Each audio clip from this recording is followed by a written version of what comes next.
दोस्तों एक बार फिर से मैं आपके लिए SBI CBO form fill up 2025 apply online process की अपडेट लेके आ चुके हैं। किस तरह से आप circle based officer CBO post के लिए 2964 वैकेंसीज के लिए रीओपन भर्ती के लिए अप्लाई ऑनलाइन कर सकते हो। ऑनलाइन आवेदन करने का आपके पास अंतिम मौका है। केवल 4 दिन शेष रह गए हैं। आप जल्द से जल्द अपना फॉर्म अप्लाई कर ले, कहीं मौका हाथ से छूट न जाए। अंतिम समय में आपको कैसे अपना फॉर्म रिजेक्ट होने से बचाना है, किस तरह आपको फॉर्म अप्लाई करना होगा, बेसिक इन्फो आप रजिस्ट्रेशन करते समय किस तरह से फिल करोगे, कैसे आप अपने डॉक्यूमेंट फोटोग्राफ सिग्नेचर अपलोड करोगे, कितने केबी में आपको सभी डॉक्यूमेंट्स अपलोड करने होंगे, लाइव फोटो कैप्चर आप कैसे कर सकते हो, कैसे आप इसमें डिटेल फिल करोगे और कैसे आप अपनी क्वालिफिकेशन की डिटेल दोगे, फीस पेमेंट करते हुए रजिस्ट्रेशन से लेकर प्रिंट तक आप कैसे अपने फॉर्म अप्लाई करोगे। पूरी जानकारी के लिए आपको ये वीडियो शुरू से लेके एंड तक स्टेप बाय स्टेप पूरी देखनी होगी। इस वीडियो को कंप्लीटली देखने पर ही आपके सभी सवाल और डाउट क्लियर होंगे। तो चलिए दोस्तों बिना कोई वक्त गंवाए शुरू करते हैं state bank of India SBI CBO online form fill up की पूरी जानकारी। फॉर्म भरने से पहले आपको हमारी वेबसाइट IND सरकारी नौकरी के इस पेज पर विजिट करना होगा, जिसका लिंक आपको नीचे description plus first comment box में मिल जाएगा। और हमारे इस पेज पर विजिट करके आप यहां से SBI CBO का ऑनलाइन फॉर्म अप्लाई कर सकते हो। स्टेट बैंक ऑफ इंडिया भारतीय स्टेट बैंक SBI की ओर से circle based officer CBO post के लिए 2964 वैकेंसीज निकली हुई है, जिसके लिए आप ऑनलाइन आवेदन 30 जून 2025 तक कर सकते हो। लास्ट डेट की अपडेट है, केवल 4 दिन शेष रह गए हैं। आप जल्द से जल्द अपना फॉर्म अप्लाई कर ले। 48,480 से 85,920 सैलरी है प्रति माह के लिए। ग्रेजुएट डिग्री से आप इसके लिए अप्लाई कर सकते हो। एज लिमिट 21 से 30 वर्ष है। फीस जनरल OBC WS के लिए 750 है। SC ST PH को फीस जमा नहीं करनी होगी। Debit card, credit card, net banking या UPI से आप ऑनलाइन फीस पेमेंट कर सकते हो। सिलेक्शन होगा ऑनलाइन टेस्ट, स्क्रीनिंग टेस्ट और इंटरव्यू के आधार पे। ऑनलाइन तरीके से ही आप अप्लाई कर सकते हो। ऑल इंडिया से अप्लाई कर सकते हो। SBI.co.in ये इसकी ऑफिशियल वेबसाइट है, जिससे आप ऑनलाइन अप्लाई कर सकते हो। रीओपन नोटिफिकेशन लिंक पर क्लिक करते हुए आप इसका रीओपन नोटिफिकेशन चेकआउट कर सकते हो, कंप्लीट जानकारी चेकआउट कर सकते हो। आवेदन करने की लास्ट डेट 30 जून 2025 कर दी गई है। यहाँ पर बात अगर ऑफिशियल नोटिफिकेशन की जाए तो इस लिंक पर क्लिक करके आप इसकी PDF भी डाउनलोड कर सकते हो। इसमें आपको वैकेंसीज इंफॉर्मेशन दी गई है, qualification, age limit, age relaxation की इंफॉर्मेशन आपको यहाँ पर दी गई है। सिलेक्शन क्राइटेरिया के अंतर्गत आपको एग्जामिनेशन पैटर्न की डिटेल यहाँ पर कंप्लीटली सब्जेक्ट वाइज दे दी गई है। फीस पेमेंट की इंफॉर्मेशन और हाउ टू अप्लाई का कंप्लीट प्रोसीजर आपको यहाँ पर दिखाया गया है। तो ऑनलाइन आवेदन करने से पहले आपको नोटिफिकेशन की PDF पूरा पढ़ना अनिवार्य है। इसको पूरा पढ़ने से आपके सभी सवाल और डाउट क्लियर होंगे। PDF रीड आउट करने के बाद में आपको अप्लाई ऑनलाइन लिंक पर क्लिक करना होगा, तो आपके सामने ऑनलाइन आवेदन करने का ये ऑफिशियल पोर्टल ओपन हो जाएगा। यहाँ पर आने के बाद गाइज आपने अगर पहले से रजिस्ट्रेशन कर रखा है तो यहाँ पर आपको अपना रजिस्ट्रेशन नंबर एंटर करना है, अपना पासवर्ड आपको एंटर करना है, ये सिक्योरिटी कोड आपको यहाँ पर एंटर करना है और सबमिट के ऑप्शन पर क्लिक करते हुए आपको अपने डैशबोर्ड में लॉगिन करके अपना फॉर्म अप्लाई कर लेना है। और अगर आप इस भर्ती के लिए फर्स्ट टाइम अप्लाई करने जा रहे हो तो सबसे पहले यहाँ पर आपको अपना रजिस्ट्रेशन करना होगा।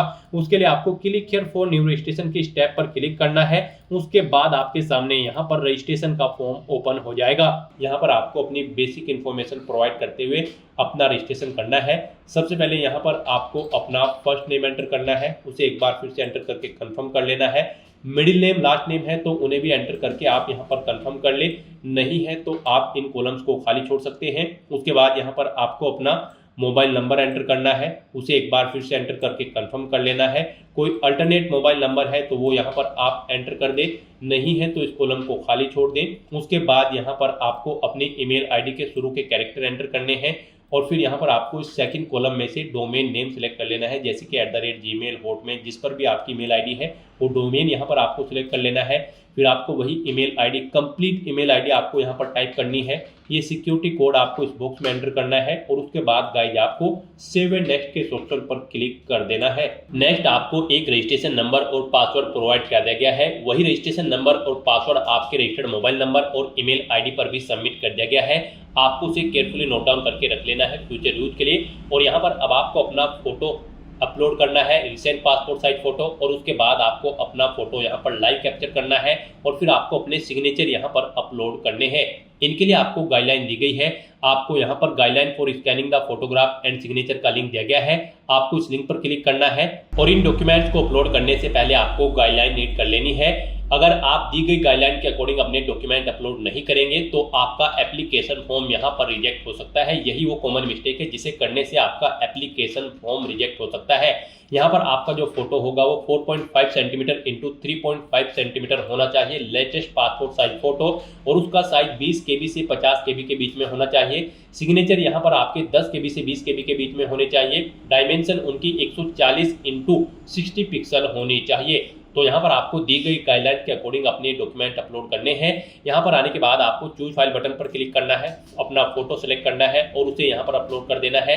फिर यहाँ पर गाइज आपको कैप्चर फोटो के ऑप्शन पर क्लिक करके अपना लाइव फोटो अपने वेब कैमरा से या फिर मोबाइल फोन से कैप्चर कर लेना है, या फिर आप क्लिक हेयर टू स्कैन के ऑप्शन पर क्लिक करके यहाँ पर ये QR कोड स्कैन कर ले और फिर अपना फोटो यहाँ पर आप कैप्चर कर ले। और उसके बाद यहाँ पर आपको अपने सिग्नेचर अपलोड करने हैं। उसके लिए भी आपको चूज फाइल के ऑप्शन पर क्लिक करना है, फाइल को सिलेक्ट करना है और अपने सिग्नेचर को यहाँ पर आपको अपलोड कर देना है। और उसके बाद गाइज आपको इन चेक बॉक्सेस को ओके करना है और फिर उसके बाद आपको नेक्स्ट के इस ऑप्शन पर क्लिक कर देना है।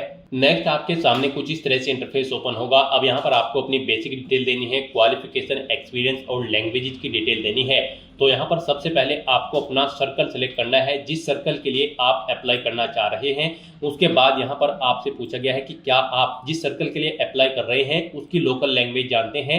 यहाँ पर उस सर्कल की लैंग्वेज आपको शो कर दी जाएगी, तो यहाँ पर आपको लैंग्वेज सेलेक्ट कर लेनी है। फिर यहाँ पर आपसे पूछा गया है आपके पास 10वीं या फिर 12वीं में आपने जो ये लोकल लैंग्वेज सेलेक्ट की है ये एक सब्जेक्ट के रूप में थी, तो यहाँ पर आपको यस ऑप्शन सेलेक्ट करना है। उसके बाद आपको अपनी कैटेगरी सेलेक्ट कर लेनी है। फिर यहाँ पर आपसे पूछा गया है अगर आप रिजर्व कैटेगरी से बिलोंग करते हो तो फिर यहाँ पर आपको अपनी सब कास्ट एंटर कर देनी है। उसके बाद गाइड यहाँ पर आपसे पूछा गया है कि क्या आप PWBD कैंडिडेट है और आपकी डिसेबिलिटी 40% से अबव है। अगर है तो आप यस ऑप्शन सेलेक्ट करें, अपनी डिसेबिलिटी का टाइप सेलेक्ट करें और फिर उसकी डिटेल यहाँ पर दें। और अगर आप PWBD कैंडिडेट नहीं हो तो यहाँ पर आपको नो ऑप्शन सेलेक्ट करना है। उसके बाद आपको इस पेज को नीचे स्क्रॉल डाउन करना है। फिर यहाँ पर आपसे पूछा गया है कि क्या आप person with a specified disability cover करते हैं under the definition of section 2SK। अगर करते हैं तो यस करें, नहीं तो नो ऑप्शन सेलेक्ट कर लें। उसके बाद यहाँ पर आपसे पूछा गया है कि क्या आप माइनॉरिटी कम्युनिटी के अंतर्गत आते हैं। अगर आते हैं तो यस करें, नहीं तो नो ऑप्शन सेलेक्ट करें। अपनी नेशनलिटी यहाँ पर आपको ऑटोमेटिकली फिर मिल जाएगी इंडियन। फिर यहाँ पर आपसे पूछा गया है कि क्या आप एक सर्विसमैन है। अगर हैं तो यस करें, नहीं तो नो ऑप्शन सेलेक्ट करें। अगर यस ऑप्शन सेलेक्ट करते हैं तो फिर आपको अपनी सर्विस का पीरियड यहाँ पर मंथ्स में एंटर करना होगा, नहीं है तो आप नो ऑप्शन सेलेक्ट कर लें। फिर यहाँ पर आपसे पूछा गया कि क्या आप किसी कमर्शियल बैंक में कार्यरत हैं, शेड्यूल वर्कर हैं। अगर हैं तो यहाँ पर आप यस करें, नहीं तो नो ऑप्शन सेलेक्ट कर लें। उसके बाद आपसे पूछा गया कि क्या आप ऑलरेडी SBI में क्लर्क या फिर सुपरवाइजरी कैडरी पर कार्यरत हैं। अगर है तो यस करें, नहीं तो नो ऑप्शन सेलेक्ट करें। उसके बाद आपसे पूछा गया कि क्या आप अर्लियर एम्प्लॉय हैं स्टेट बैंक ऑफ इंडिया या फिर इसके एसोसिएट बैंक्स में। अगर हैं तो यस करें, नहीं तो नो ऑप्शन सेलेक्ट कर लें। उसके बाद आपसे पूछा गया कि क्या आप अर्लियर एम्प्लॉय हैं SBI के किसी भी रीजनल के बैंक के सर्कल क्लैरिकल कैडरे पर। अगर हैं तो यस करें, नहीं तो नो ऑप्शन सेलेक्ट करें। फिर यहाँ पर आपसे पूछा गया कि क्या आपके कैरेक्टर से रिलेटेड कभी कोई रिपोर्ट की गई है। अगर की गई है तो यस करें, नहीं तो आप नो ऑप्शन सेलेक्ट करें। फिर आपसे पूछा गया कि क्या आपका रिकॉर्ड डिफॉल्टेड है। अगर है तो यस करें, नहीं तो नो ऑप्शन सेलेक्ट करें। फिर यहाँ पर आपको अपना एग्जामिनेशन स्टेट सेलेक्ट करना है, जिस स्टेट में आप एग्जाम में पार्टिसिपेट करना चाहते हैं आप स्टेट सेलेक्ट करें। उसके बाद आप अपना उसका स्टेट कोड आपको ऑटोमेटिकली शो कर दिया जाएगा। फिर आपको एग्जामिनेशन सेंटर अपने स्टेट के अकॉर्डिंग सेलेक्ट कर लेना है। उसके बाद गाइस यहाँ पर आपको अपने ID प्रूफ देना है। यहाँ पर आपको चेकबॉक्स को ओके करना है, अपना ID प्रूफ आपको सेलेक्ट करना है। यहाँ पर एग्जाम टाइम पर आप अपना कौन सा ID प्रूफ शो करेंगे, आधार कार्ड, पैन कार्ड, पासपोर्ट या फिर ड्राइविंग लाइसेंस, आप अपने अकॉर्डिंग ऑप्शन सेलेक्ट करें। उसका नंबर यहाँ पर आप एंटर करें। फिर यहाँ पर आपको अपनी डेट ऑफ बर्थ सेलेक्ट करनी है, पहले डे फिर मंथ फिर ईयर। उसके बाद आपको अपना जेंडर सेलेक्ट करना है।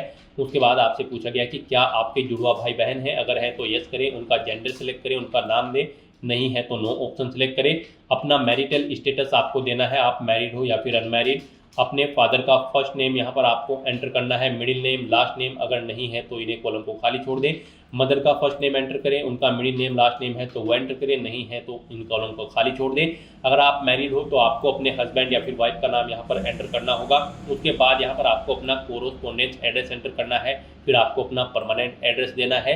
और अगर आपका परमानेंट एड्रेस आपके कोरोस्पोंडेंस एड्रेस के अकॉर्डिंग सेम है तो आप इस चेकबॉक्स को ओके कर दें। ऑटोमेटिकली आपका परमानेंट एड्रेस आपके कोरोस्पोंडेंस एड्रेस के अकॉर्डिंग फिल हो जाएगा। उसके बाद यहाँ पर आपको अपना जीएसटी इनवॉइसिंग एड्रेस सेलेक्ट कर लेना है। जिस एड्रेस पर आप कम्युनिकेट करना चाहते हैं आपको आपकी कैटेगरी के अकॉर्डिंग यहाँ पर फीस का अमाउंट शो कर दिया जाएगा। इस तरह से अपनी सभी डिटेल्स फिल करने के बाद फिर आपको वैलिडेट योर डिटेल्स के ऑप्शन पर क्लिक करके अपनी सभी डिटेल्स वैलिडेट कर लेनी है और फिर आपको सेव एंड नेक्स्ट के ऑप्शन पर क्लिक कर देना है। नेक्स्ट यहाँ पर आपको अपनी क्वालिफिकेशन, एक्सपीरियंस और लैंग्वेज की डिटेल देनी है। इस भर्ती में पार्टिसिपेट करने के लिए आपके पास ग्रेजुएट डिग्री होनी जरूरी है किसी भी रिलेवेंट डिसिप्लिन के अंतर्गत, प्लस आपको 2 साल का वर्किंग एक्सपीरियंस होना चाहिए सेंट्रल बेस्ड ऑफिसर की पोस्ट के लिए, और आपको लोकल लैंग्वेज की नॉलेज होनी चाहिए। जिस सर्कल के लिए आप अप्लाई कर रहे हैं उसकी लोकल लैंग्वेज आपको रीड, राइट और स्पीक करनी आनी चाहिए। तो यहाँ पर अब आपको अपनी क्वालिफिकेशन की डिटेल देनी है। इसमें सबसे पहले आपको अपनी ग्रेजुएशन की डिटेल देनी है। यहाँ पर सबसे पहले आपको अपनी स्ट्रीम सेलेक्ट करनी है जिसमें आपने अपनी ग्रेजुएशन कंप्लीट की है। उसके बाद यहाँ पर आपको कॉलेज या फिर यूनिवर्सिटी का नाम देना है जिससे आपने अपनी ग्रेजुएशन या फिर इसके इक्विवेलेंट डिग्री पास आउट की है। पासिंग डेट यहाँ पर आपको सिलेक्ट करनी है, मार्क्स की परसेंटेज अपनी देनी है, फिर आपको बताना है आपकी फर्स्ट क्लास है, सेकंड है या फिर अदर, आप अपने अकॉर्डिंग यहाँ पर ऑप्शन सेलेक्ट करें। उसके बाद अगर आपने इंटीग्रेटेड ड्यूल डिग्री कर रखी है तो उसकी डिटेल भी आप ऐसे ही दे सकते हैं। पोस्ट ग्रेजुएशन या फिर कोई प्रोफेशनल क्वालिफिकेशन या फिर कोई अन्य क्वालिफिकेशन कर रखी है तो उसकी डिटेल भी आप यहाँ पर सेम ऐसे ही प्रोवाइड कर सकते हैं। उसके बाद आपसे पूछा गया कि क्या आपको यहाँ पर मिनिमम 2 साल का एक्सपीरियंस है सर्कल बेस्ड ऑफिसर की पोस्ट के लिए, तो यहाँ पर आपको येस ऑप्शन सेलेक्ट करना है और फिर आपको अपने एक्सपीरियंस की डिटेल यहाँ पर देनी है। सबसे पहले यहाँ पर आपको अपना नाम देना है, फिर आपको डेजिग्नेशन देनी है, किस डेजिग्नेशन पर आप कार्यरत थे, कब से कब तक आप कार्यरत थे, वो डे मंथ ईयर आपको यहाँ पर सिलेक्ट कर लेने हैं। नेचर ऑफ ड्यूटी देनी है, जॉब अगर आप छोड़ चुके हैं तो उसे छोड़ने का यहाँ पर आपको कारण देना है। इन डेट्स के अकॉर्डिंग यहाँ पर आपका एक्सपीरियंस कैलकुलेट करके आपको शो कर दिया जाएगा मंथ्स में। और उसके बाद अगर आपको एक से ज़्यादा जगह वर्किंग एक्सपीरियंस है तो आप यहाँ पर ऐड मोर के ऑप्शन पर क्लिक करें, एक और रो सेम ऐसी ही यहाँ पर ऐड हो जाएगी और आप उसमें अपने एक्सपीरियंस की डिटेल प्रोवाइड कर सकते हैं। रिमूव करना चाहते हैं तो आप रिमूव के ऑप्शन पर क्लिक करके रिमूव कर सकते हैं। उसके बाद आपसे पूछा गया कि क्या आप प्री एग्जाम ट्रेनिंग लेने के इच्छुक हैं, अगर हैं तो यस ऑप्शन सेलेक्ट करें, स्टेट सेलेक्ट करें, किस स्टेट में लेना चाहते हैं उसके अकॉर्डिंग यहाँ पर स्टेट कोड ऑटोमेटिकली आपको शो कर दिया जाएगा। फिर आप प्री एग्जामिनेशन ट्रेनिंग का सेंटर यहाँ पर सिलेक्ट करें और नहीं लेना चाहते हैं तो आपको नो ऑप्शन सेलेक्ट करना है। उसके बाद आपको अपनी लैंग्वेजेस की डिटेल देनी है। यहाँ पर हिंदी लैंग्वेज आनी आपको मस्ट है। किसी भी सर्कल के लिए आप अप्लाई कर रहे हो आपको हिंदी को रीड, राइट और स्पीक आना जरूरी है। उसके बाद आप जिस सर्कल के लिए अप्लाई कर रहे हैं और उसकी लोकल लैंग्वेज आपको आनी जरूरी है, तो यहाँ पर आपको एंटर करनी है, जैसे कि तेलुगु या फिर मराठी। आप जिस भी सर्कल के लिए अप्लाई कर रहे हैं और उसे भी आपको रीड, राइट, स्पीक आना जरूरी है। तो इस तरह से यहाँ पर अपनी क्वालिफिकेशन, एक्सपीरियंस और लैंग्वेज की डिटेल प्रोवाइड करने के बाद आपको वैलिडेट योर डिटेल के ऑप्शन पर क्लिक करके अपनी ये सभी डिटेल्स वैलिडेट कर लेनी है और फिर आपको सेव एंड नेक्स्ट के ऑप्शन पर क्लिक कर देना है। नेक्स्ट आपको आपके एप्लीकेशन फॉर्म का पूरा प्रीव्यू शो कर दिया गया है। आपको सभी डिटेल्स केयरफुली चेकआउट करनी है, पेज को नीचे स्क्रॉल डाउन करना है, डिक्लेरेशन के सेक्शन में इस चेकबॉक्स को ओके करना है और उसके बाद आपको यहाँ पर कंप्लीट रजिस्ट्रेशन के इस ऑप्शन पर क्लिक कर देना है। नेक्स्ट यहाँ पर आपको अपने डॉक्यूमेंट अपलोड करने हैं। यहाँ पर आपको अपना आईडी प्रूफ पीडीएफ फॉर्मेट में, डेट ऑफ बर्थ का प्रूफ पीडीएफ फॉर्मेट में अपलोड करना है, अपनी job profile certified by existing previous employ PDF format में आपको अपलोड करनी है, अपना रिज्यूम, आपके educational certificate, experience certificate, form 16 भी आपको यहाँ पर अपलोड करना है बैंक से लेने के बाद। उसके बाद आपको अपनी सैलरी स्लिप यहाँ पर अपलोड करनी है, लेफ्ट थंब इम्प्रेशन अपलोड करना है और हैंड रिटन डिक्लेरेशन डॉक्यूमेंट यहाँ पर आपको अपलोड करना है। इनके सामने यहाँ पर आपको बता दिया गया है कौन सा डॉक्यूमेंट किस फॉर्मेट में यहाँ पर अपलोड होगा। यहाँ पर आपका लेफ्ट थंब इम्प्रेशन और handwritten declaration document JPG या फिर जेपीजी फॉर्मेट में अपलोड होगा। बाकी के सब डॉक्यूमेंट यहाँ पर आपके पीडीएफ फॉर्मेट में होने चाहिए। इनके लिए भी आपको गाइडलाइन दी गई है। आपको गाइडलाइन फॉर डॉक्यूमेंट अपलोड के लिंक पर क्लिक करना है, आपके सामने ये पीडीएफ ओपन होगी। यहाँ पर आपका लेफ्ट थंब इम्प्रेशन जो है वो आपका 20 KB से 50 KB के बीच में होना चाहिए जेपीजी या फिर जेपीजी फॉर्मेट में। हैंड रिटन डिक्लेरेशन जो डॉक्यूमेंट होगा वो आपका 50 KB से 100 KB के बीच में होना चाहिए जेपीजी या फिर जेपीईजी फॉर्मेट में। बाकी के डॉक्यूमेंट यहाँ पर आपके PDF फॉर्मेट में होने चाहिए। तो इस तरह से यहाँ पर आपको अपने सभी डॉक्यूमेंट्स 1 बाय 1 करके अपलोड करने हैं। उसके लिए गाइस यहाँ पर आपको चूज फाइल के बटन पर क्लिक करना है, फाइल्स को सिलेक्ट कर लेना है और 1 बाय 1 करके आपको अपने सभी डॉक्यूमेंट्स को यहाँ पर आपको अपलोड कर देना है। उसके बाद यहाँ पर आपको ये कैप्चा कोड, जी हाँ दोस्तों, ये कैप्चा कोड इस बॉक्स में एंटर करना है और फिर आपको सेव एंड नेक्स्ट के ऑप्शन पर क्लिक कर देना है। नेक्स्ट आपके सामने कुछ इस तरह से इंटरफेस ओपन होगा। यहाँ पर आपका एप्लीकेशन फॉर्म सक्सेसफुली सबमिट हो चुका है। गाइस यहाँ पर अगर आप SC ST PH कैंडिडेट हो तो आपको फीस जमा नहीं करानी है, आपका फॉर्म सबमिट हो चुका है। और अगर आप जनरल OBC EWS कैंडिडेट हो तो आपको 750 रुपए फीस के रूप में जमा कराने होंगे, जो कि आप debit card, credit card, net banking या फिर UPI के माध्यम से जमा करा सकते हो। तो यहाँ पर अपना फॉर्म सबमिट करने के बाद आपको प्रिंट एप्लीकेशन के इस ऑप्शन पर क्लिक करना है और अपने एप्लीकेशन फॉर्म का एक हार्ड कॉपी प्रिंट आउट ले लेना है फ्यूचर यूज के लिए, फ्यूचर रेफरेंस के लिए। तो दोस्तों ऐसे आप state bank of India circle based officer की जो भर्ती रीओपन हुई है उसके लिए अपने फॉर्म अप्लाई कर सकते हो बिना कोई मिस्टेक किए हुए। आज की इस वीडियो में बस इतना ही। आई होप ये वीडियो आपको पसंद आई होगी।